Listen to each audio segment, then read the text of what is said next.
தானியேல் இப்படி தான் பாடியிருப்பான். நம்முடைய பிரசன்னத்திலே 3 வாரங்கள் அமர்ந்திருந்து கர்த்தர் செய்த யுத்தங்களை நான் பார்த்தேன். வானமண்டல பொல்லாதாவின் கிரியைகளை தடை செய்கிற பெர்சியா தேசத்தின் அதிபதிகளை மேற்கொள்ற சத்துவம் தானியேல் கிட்ட இல்லை. வானமண்டல பொல்லாதாவின் கிரியைகளை தானியேல் எப்படிங்க மேற்கொள்ள முடியும்? அவனுக்கு தெரிந்ததெல்லாம் ஒன்றே ஒன்றுதான். அவருடைய பிரசன்னத்தில் அமர்ந்திருந்து ஆட்டுக்குட்டியின் இரத்தத்தினாலும் சாட்சியின் வசனத்தினாலும் புதிய ஏற்பாட்டு விசுவாசிகள் நிச்சயம் அந்த வானமண்டல பொல்லாதாவின் கிரியைகளை ஜெயிக்க முடியும். தானியேல் என்ன பண்ணான்? 3 வாரங்கள் கர்த்தருடைய பிரசன்னத்தில் அறிவை அடைகிறதற்கும் அவன் சிறுமைப்படுத்தின துவங்கினான். அந்த சத்தியமும் நீடி யுத்தத்திற்கு அடுத்த காரியத்தை அவன் புரிந்து கொண்ட போது அவன் சும்மா இருக்க முடியல. அவன் தன்னை தாழ்த்துகிறான், தன்னை விட்டு கொடுக்கிறான். அவன் கர்த்தருடைய பிரசன்னத்தில் அமர்ந்து இருக்கிறான். கர்த்தர் பெர்சியா தேசத்தின் அதிபதியோடு யுத்தம் பண்ணி கர்த்தர் வாக்குத்தத்தங்களை கர்த்தர் கொடுத்தார்.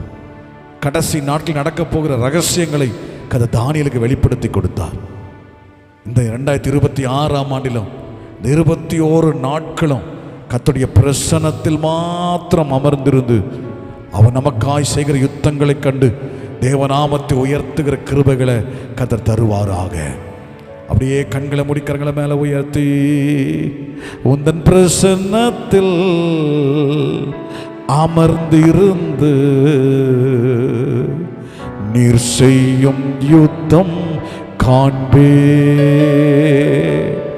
உந்தன் பிரசன்னத்தில் அமர்ந்திருந்து நீர் செய்யும் யுத்தம் காண்பே. சேர்ந்து பாடுவோமா? உந்தன் பிரசன்னத்தில் அமர்ந்திருந்து நீர் செய்யும் யுத்தம் காண்பே. என் பலத்தினால் ஒன்றும் மாது, என் சுயத்தினால் ஒன்றும் நடக்காது. என் பலத்தினால் ஒன்றும் ஆகாது, என் சுயத்தினால் ஒன்றும் நடக்காது. உந்தன் பிரசன்னத்தால் கூடுமே. உந்தன் பிரசன்னத்தால் கூடுமே. உந்தன் பிரசன்னத்தால் கூடுமே. உந்தன் பிரசன்னத்தால் கூடுமே. நல்லவரே உம்மை நோக்கி பார்க்கிறோம். 21 நாட்களும் தானியேலை போல காத்திருக்க, 21 நாட்களும் யோசுவாவை போல ஜாஷுவாவை போல நாங்கள் காரிய சித்தி உள்ள பிள்ளைகளாய், குணங்களிலே மாற்றங்களை வருத்தி கொண்டவர்களாய் போராடி நிற்கிற கிருபைகளை எங்களுக்கு தாங்க.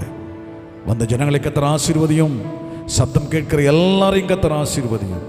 எல்லாருக்கும் ஒரு அற்புதத்தையும் அடையாளத்தையும் கர்த்தர் காண்பித்து, ஆண்டவரே இந்த பிள்ளைகள் நேசிக்கிறீர் என்பதை கர்த்தர் ஒரு விசை கூட இந்த பிள்ளைகள் அறிந்து கொள்ளும்படியாய் கர்த்தர் ஒவ்வொருவருக்கும் நன்மைகளை கர்த்தர் செய்யும். தொடர்ந்து ஜெபம் பண்ண, தொடர்ந்து ஆராதிக்க, தொடர்ந்து வசனத்தை தியானித்துக் கொள்ள உதவி செய்யும். பற்றி பிடித்துக் கொள்ள கிருபை பாராட்டும்.